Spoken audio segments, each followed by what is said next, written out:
A lot of people do say post to post, but I don't think you should just post to post. I think that it's more valuable to post with intention. On cam ready in 3, 2, 1. This is Unknown to Known, an on-cam ready presentation. I'm Jamie Maglietta. Thanks so much for being here. Today, we are talking to Grayson Smith. She's a TikToker, and she was recently on NBC News. Her clip was featured. So let me pull up Grayson's profile on TikTok. She's in her 20s. She lives in Austin, Texas. And you know what I loved about her profile is that she's just being her authentic self. I mean, strategically, it looks like that is how she wants to be showing up. Like, this is my personal side, not so much my business side. She clearly has some brand deals. We'll make sure we talk to her about that. And it just made me think of that other conversation we had on Unknown to Known with Amanda Brooke. Amanda Brooke, she gained over 30,000 subscribers in a year on TikTok. Grayson's only been at it for 2 years. So if you are watching this or listening to this and you're thinking, goodness me, I can't even get started on TikTok, I won't grow. Think again, guys. So Grayson gives some tips on how you can grow on TikTok. But before we get to that conversation, I want to play the clip that got my attention. Something just completely wild about social media is that it's like a huge search engine. Like, my video about No Spend January is going to be on NBC News tonight. Like, that's crazy, because their media team, I'm assuming, looked it up on TikTok, saw my video, and reached out, and now they're going to be featuring it on tonight's top story. Yay! That's crazy. So tune in tonight, y'all. Grayson actually was a broadcast journalism major when she went to college. She and I connected, and here's the clip from her NBC moment. You've heard of dry January, but have you heard of no buy January? Americans limiting their spending to just the essentials. Take a look. What we're not doing this year is being stupid with our money and wasting it on stuff we don't need. No clothes, no knickknacks, no home decor, basically no non-essentials. You're just bored and you don't need more stuff. Go for a walk. And that was Grayson's NBC moment. Short, but relevant. We talk about relevancy and how you can be playing into the algorithm so you get spotted by the press in our conversation. From post to press. Oh my gosh, Grayson, that must have been exciting. It was wild. It was insane. So crazy. So what did they do? Did they just reach out to you in a DM? Yeah, I had posted that original video about a month before they reached out. They emailed me. Were like, hey, we'd love to use your video on like the story of the night. Let us know if we can use it. And I was like, yes, of course. Why am I going to say no? Yeah, right.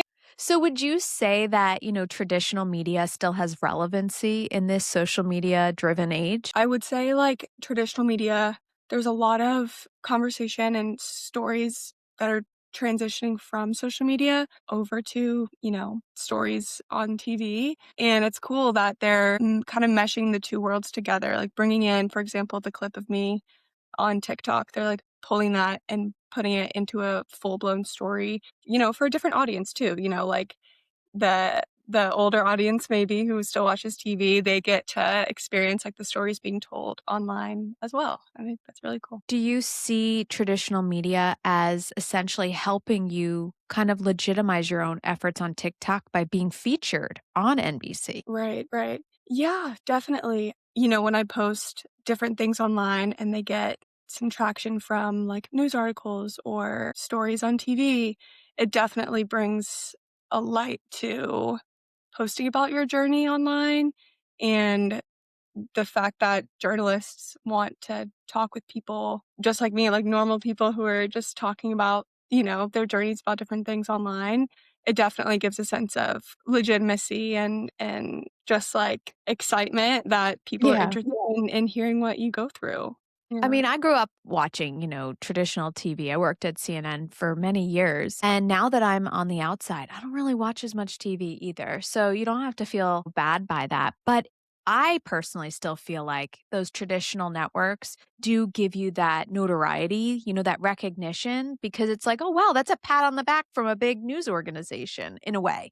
I mean, maybe you don't agree, but it sounds like you do. Definitely. Oh, yeah. It's super cool. Like, the fact that they are doing a story on something that I had talked about and wanted to interview me about it and like give my point of view is definitely very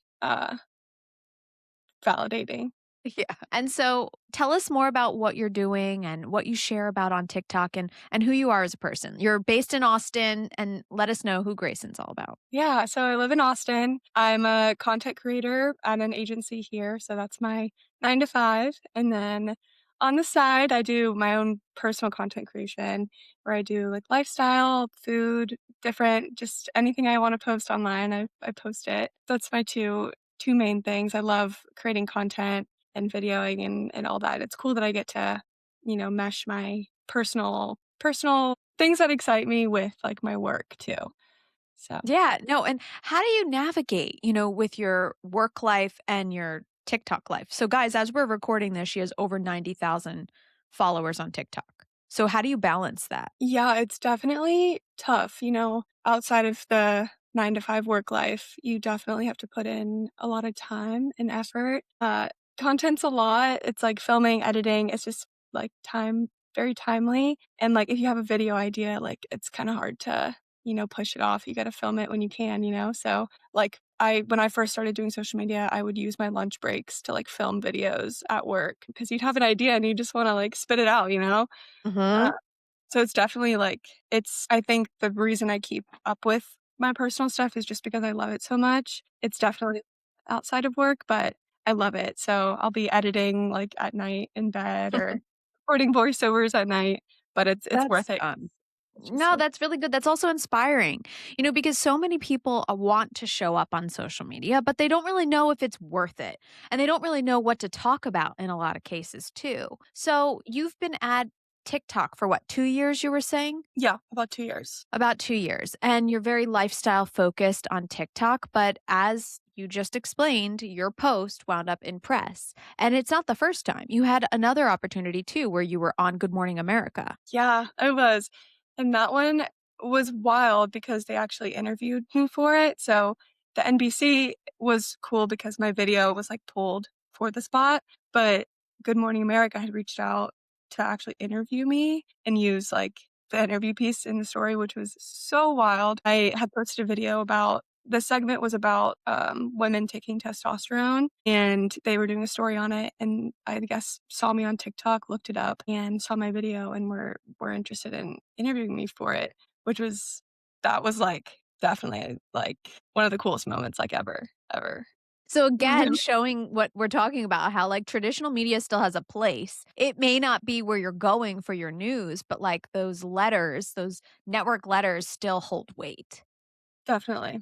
Yeah. For those listening, imagine you're posting about something you love and then CBS or ABC calls and like, hey, can I use this in a video? That's essentially what happened with Grayson. And so, Grayson, how do you pick your ideas? Like, how do you decide what you're posting about? And how regularly do you suggest people try to post if they are looking at your account and they want to emulate what you're doing? Yeah.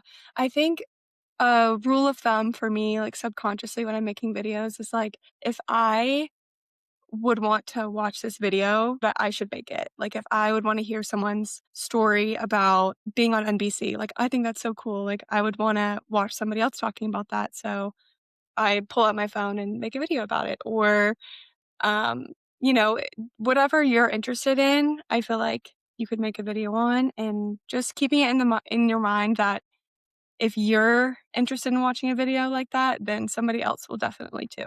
And your videos aren't very complicated. Your edits aren't, it doesn't, at least to me, it doesn't look like you're going into Adobe Premiere. You're probably using like a CapCut, I would imagine. Definitely not. Yeah, you can just, like, pull out your phone, and if there's, like, different styles of videos you can make, but definitely the more, like, low lift content is what I like to do, like, talking to the camera or doing, like, a try on haul or a grocery haul, just anything that I would find value in as a, like, consumer, I would I would film and So quickly what edit. would you say you focus on being like your lens? Is it a consumer lens? Because the reason I ask is you're all over the place. It's not like every day you're talking fashion. You're you're talking food, you're talking dry, January, you're talking no buy January. So some people would say, oh my gosh, how does she grow when she's not, focused on one niche, one thing that she's constantly talking about? And I would say it's because you're looking at it through one lens.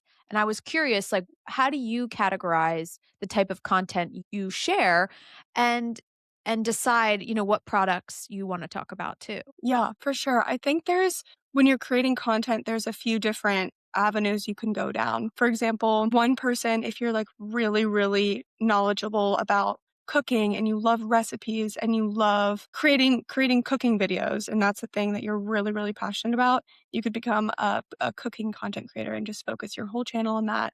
Or fashion, you can make a million different videos about your fashion.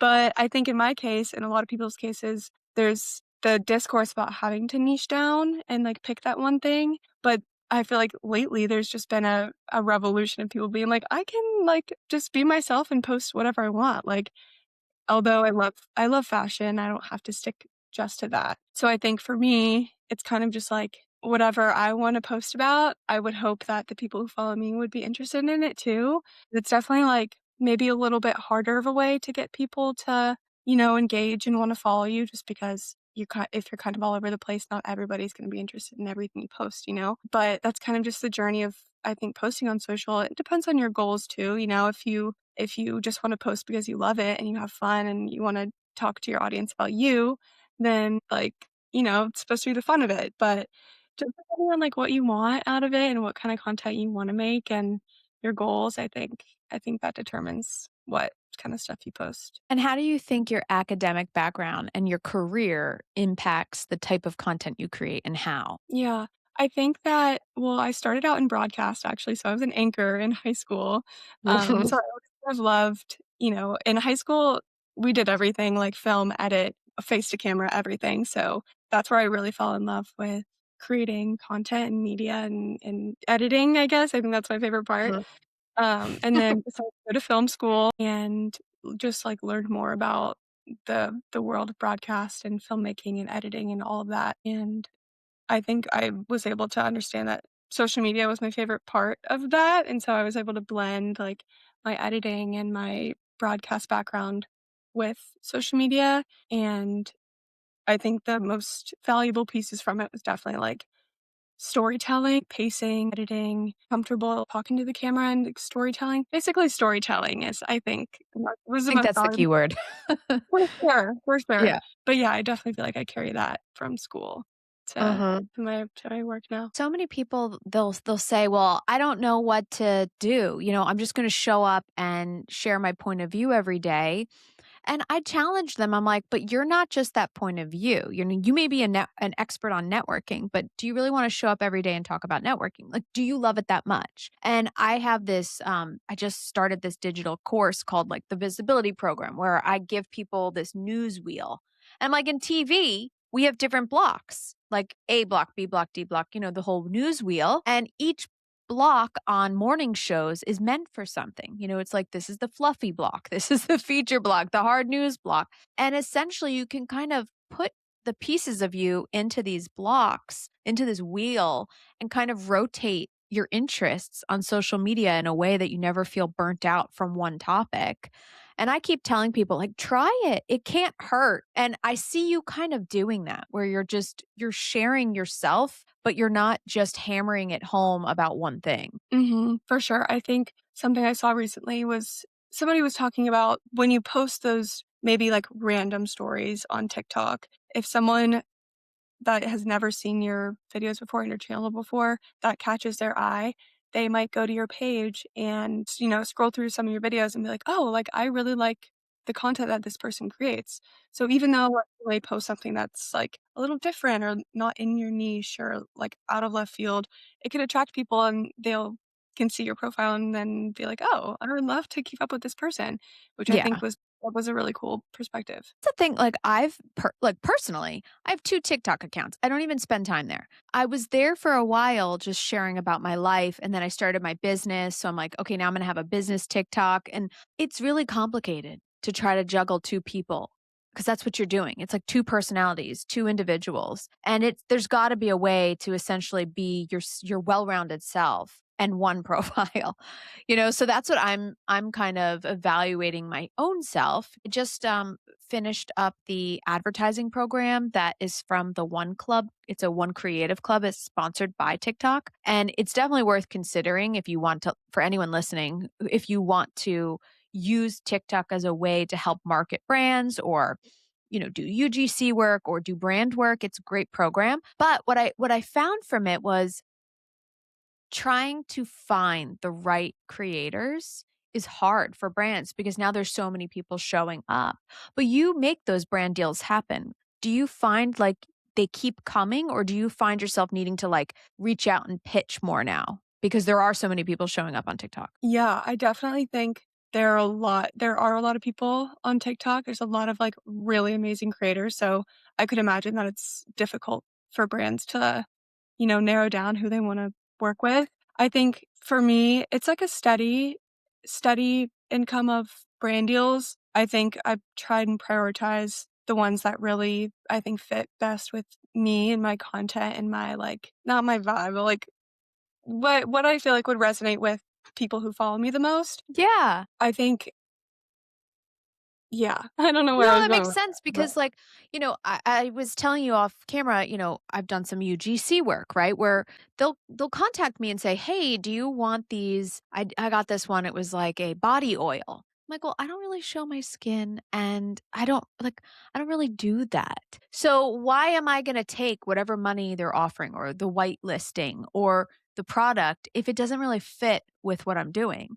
Like recently, I was saying I had eyeglasses. Well, that works because I wear glasses and people need to record themselves on camera, and having the glasses and to do a demo makes sense. Like it's like, okay, I will do that. Right now I'm in talks with someone about a pillow. I'm like, well, can I make that work? If I get a good sleep, I'm going to show up on camera ready. Like there's ways to do it, but to your point, like you do have to be strategic.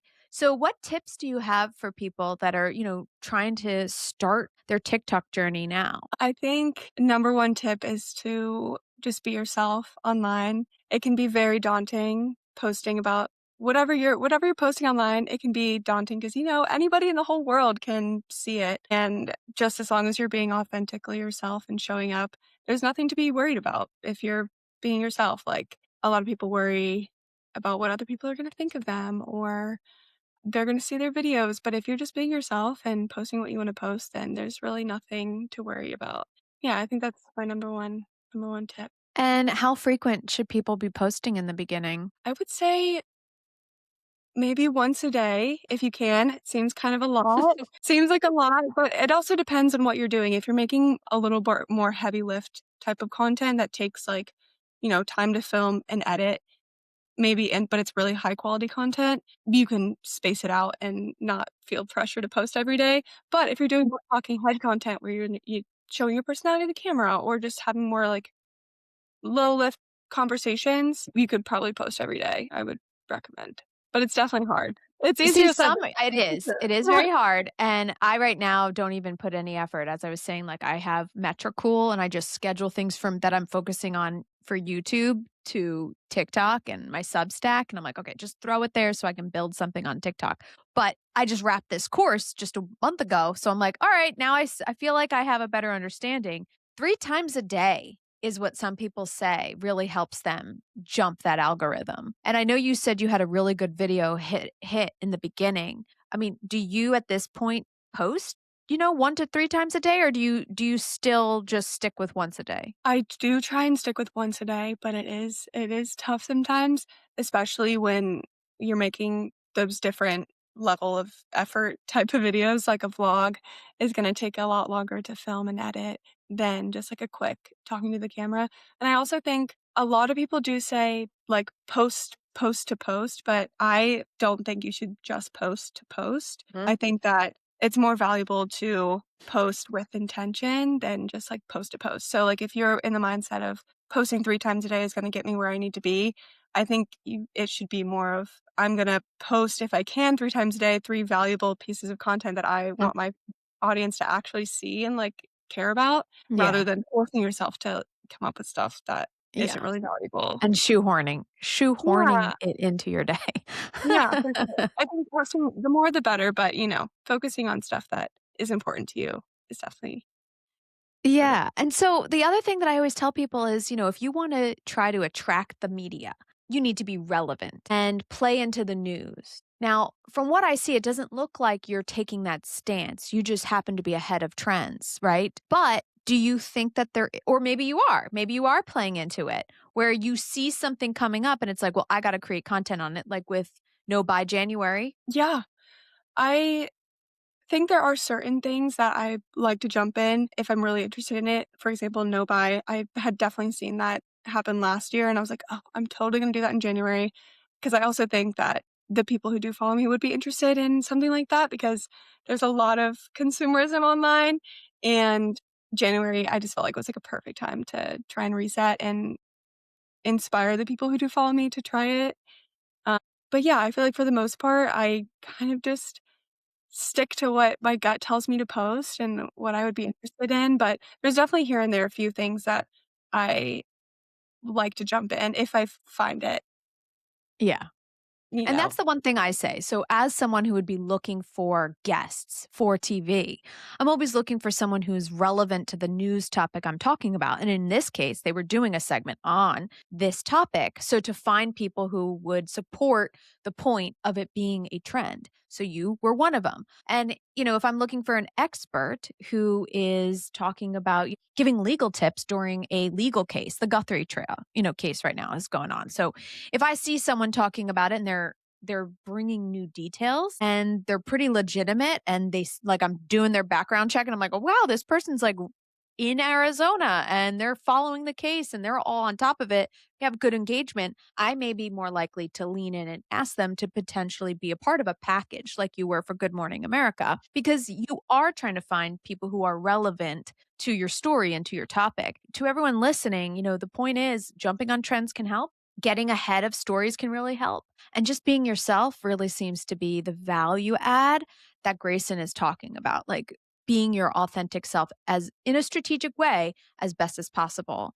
Are there any other thoughts that you want to share before we wrap up? I kinda touched on it earlier, but just not being afraid to put yourself out there, I think is definitely, like, my biggest when people ask me, "How should I get into social media? How do I grow?"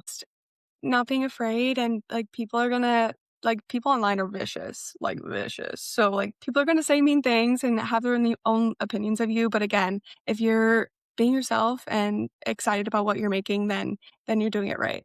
Thank you, Grayson. I'm really glad we could connect and thank you for replying when I reached out. Of course. I just want to thank Grayson again for joining us. And if you are enjoying this conversation, I highly recommend that after this, you listen to my conversation with Shannon McKinstry.